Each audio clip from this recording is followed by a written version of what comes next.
1956, I wrote and recorded something we called The Strangest Secret. Without advertising or fanfare of any kind, it outsold all other non-musical, non-entertainment type recordings. It's been heard by millions and millions of people throughout the free world, and in the process created a brand new industry. Learning through listening. On one of these solid-state cassette tape players. This player has revolutionized the learning process. Now people listen in their automobiles while driving to and from work and on sales calls, time that was formerly wasted, on their commuter train with the little earpiece, in the bathroom while shaving in the morning, at the dinner table with the children gathered around the table and the whole family together for a change. This has made a tremendous difference in the business of learning. But getting back to The Strangest Secret, what makes a bestseller? What was there about that recording that caused millions of people to want to hear it over and over again and let their children hear it and play it for their employees and their sales forces? Well, I'm making a talk here today in which I'll cover the highlights and philosophy of The Strangest Secret, and I'd like to invite you to join us, and I hope you find it of some value.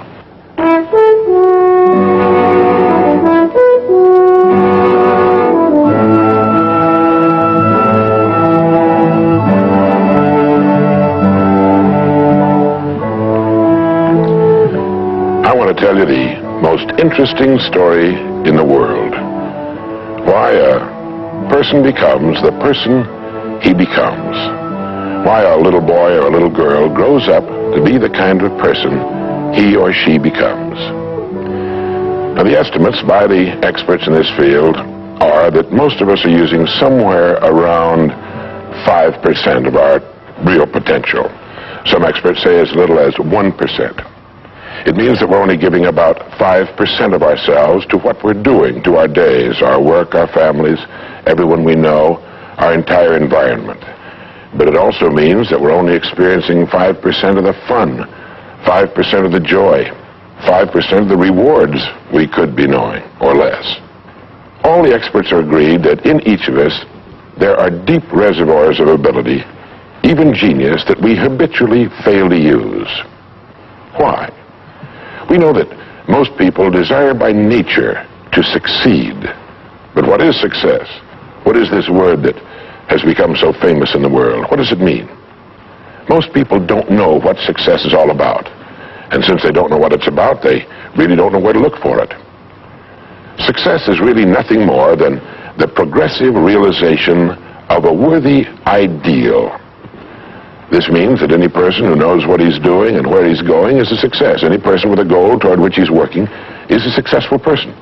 This means that the boy in high school who's working toward a diploma, or the boy in college toward a degree, is just as successful as any human being on earth, because he knows what he's doing, why he's getting up in the morning, and where he's going.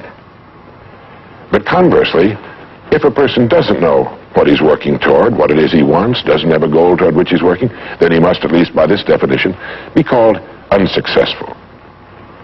Why isn't then, with this simple definition, why isn't everyone successful? Should be easy.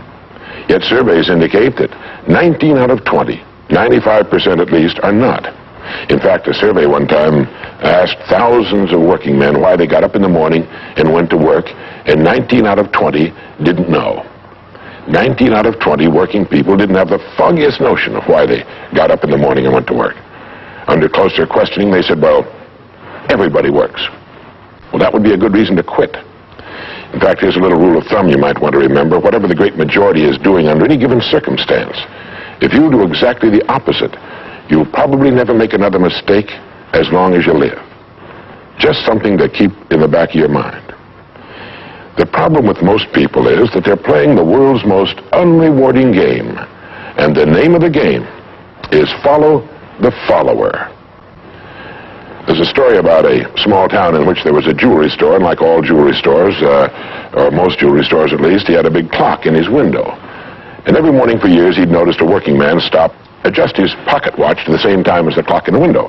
He'd been doing this for many years, and one morning the jeweler was out in front sweeping a sidewalk, and so he asked the man, he said, tell me, why do you adjust your watch to my big clock every morning? I've noticed you're doing that for years.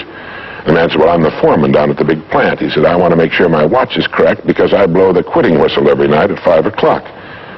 The jeweler looked at him rather strangely for a minute, and he said, well, that's funny. He said, I've been setting that big clock in the window by that quitting whistle all these years. A very logical thing, but they could have been off 6 months. It was a case of a person just going along with what he thought to be correct without checking his references.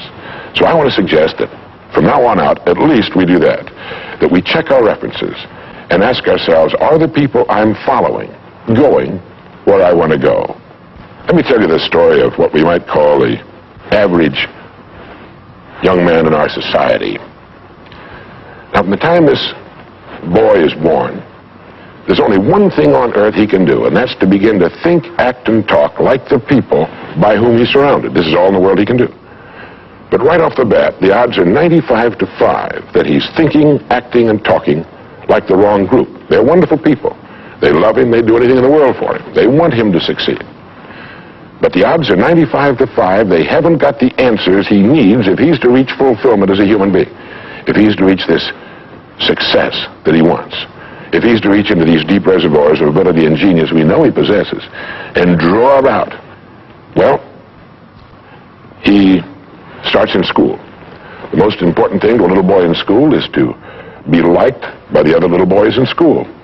And so at this tender age, he begins to follow other little boys his same age who don't know any more than he knows and who do not necessarily have any capacity for leadership.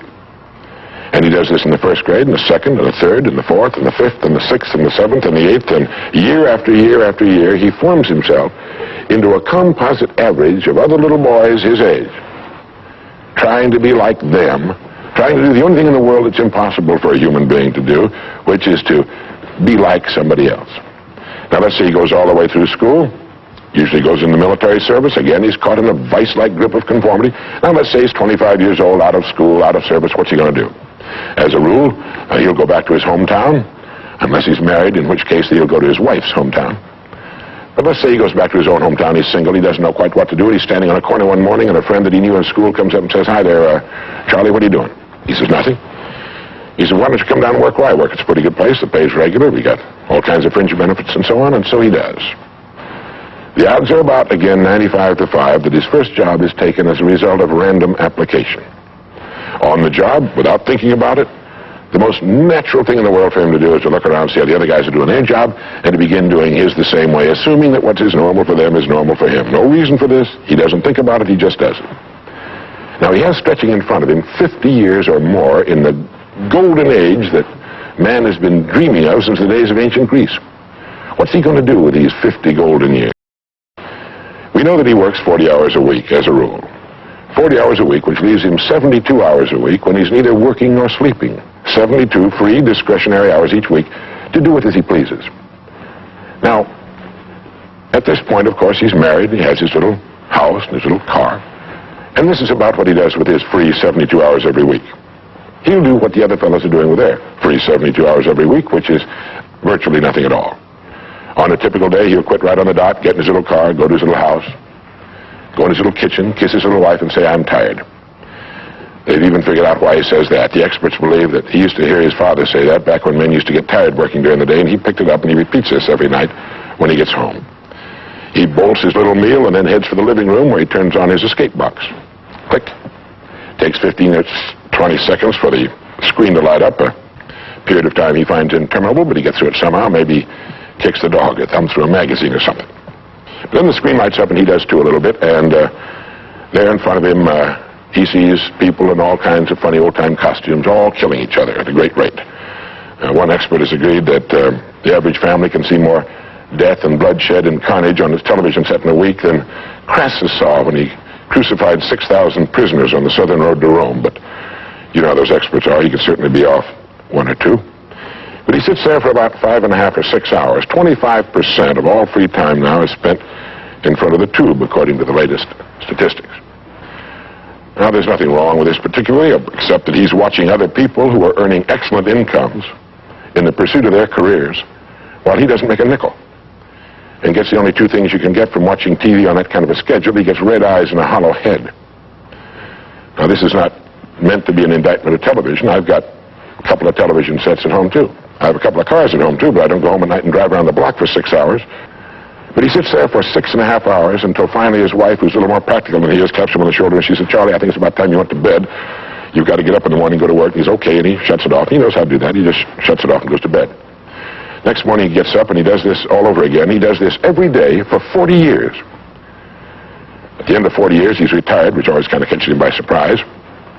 No one's ever figured that one out either. And then he dies at 85 or 90, the way medical science is moving us along, out of sheer boredom. Well, what's the problem? Is there a tragedy here? Not really, if that's the way Charlie wants to spend his life, our mythical, hypothetical young man. If he wants to spend his life that way, that's his business. He lives in a free society, he can do anything with it he wants. But there's a terrible tragedy here if he's living that way because of the total lack of a decision. If he's living that way simply because he's still doing what he was doing in the first and second grade, and that's going along with the fellas up and down the block on the unspoken assumption that they know how to live, then there's a real tragedy there. Because they've never known how to live.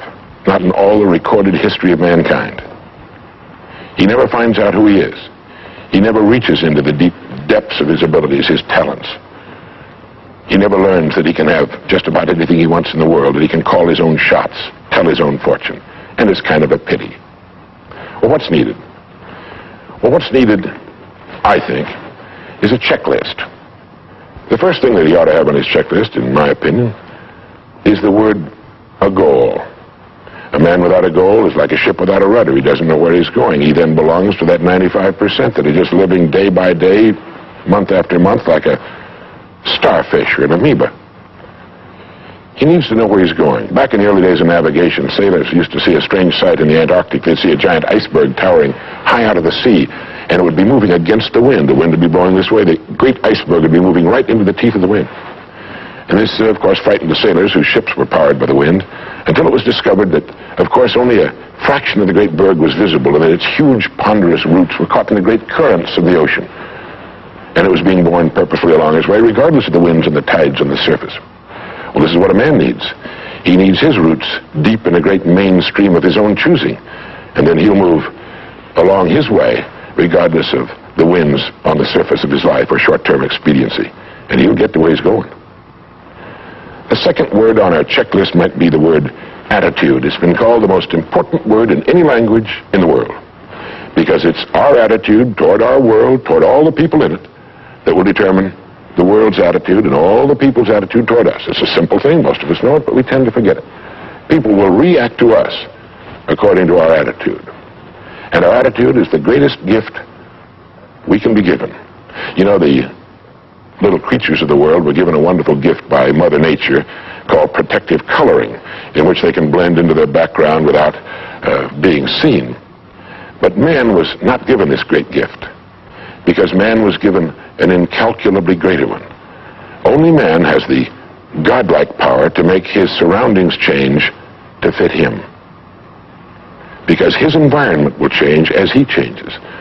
A man's environment is a merciless mirror of him as a human being.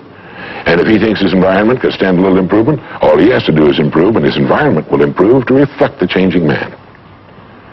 Third would be the word think. To think. The highest function of which a human being is capable.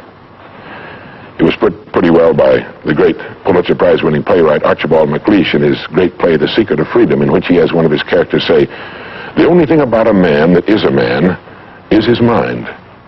Everything else you can find in a pig or a horse." It's true. And so if we're going to develop something, this is a good place to start. To think deliberately and with a purpose. To spend a little time each day before a blank sheet of paper with our goal perhaps written at the top, and come up with some fresh, new, and exciting ideas. The next point on our checklist you might call the law of laws. That's what Emerson called it, this great old law of cause and effect. That our rewards in life will always be in exact proportion to our contribution, to our service. We all know this, really. We tell our children in Sunday school that as ye sow, so shall ye reap, but we forget that that's true.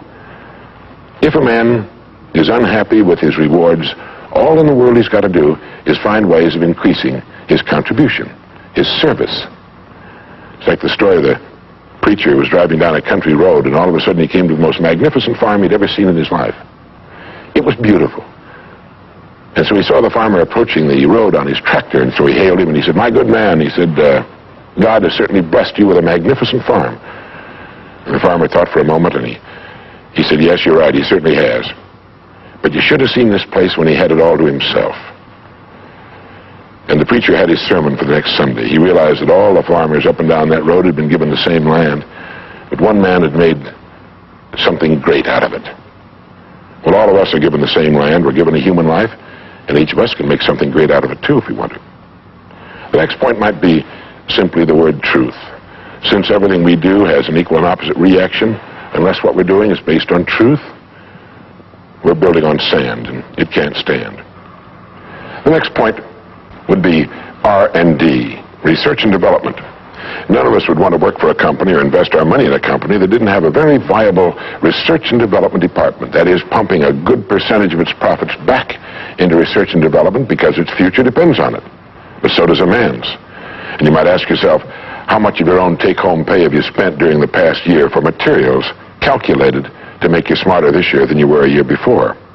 Calculated to make you a little better, a little bigger as a human being, to perhaps love a little more and hate a little less and do a little better job than you did a year ago.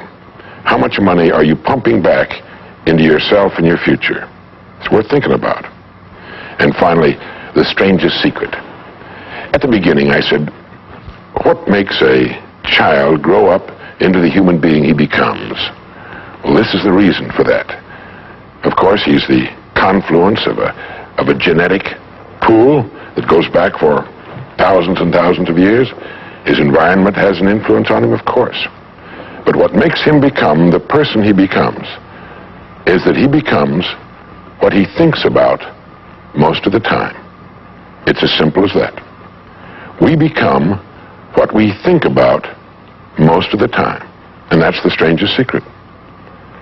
This is why thinking is so vital. This is why a goal is so important. Because we will become that. This is why people who set goals achieve them. The trouble with men is not in achieving their goals. They do that. It's in establishing them. We must love them. We must help them. We must serve them, because our whole success will depend on our ability to do these things. But never lose our own individuality and our identity by permitting ourselves to become submerged in what has historically proved itself to be little more than a suffocating sea of indirection and purposelessness.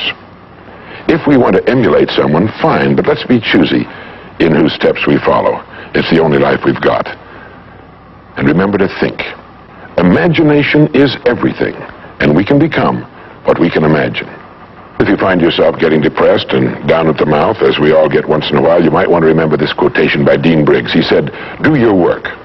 Not just your work and no more, but a little more for the lavishing's sake. That little more which is worth all the rest.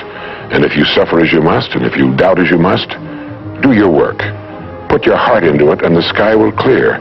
And then out of your very doubt and suffering will be born the supreme joy of life." Believe it or not, in an age when we've come to nearly deify leisure time, we've almost lost sight of the fact that virtually all our satisfactions and rewards will come not from our leisure, but from our work. And don't forget the strangest secret. We become what we think about.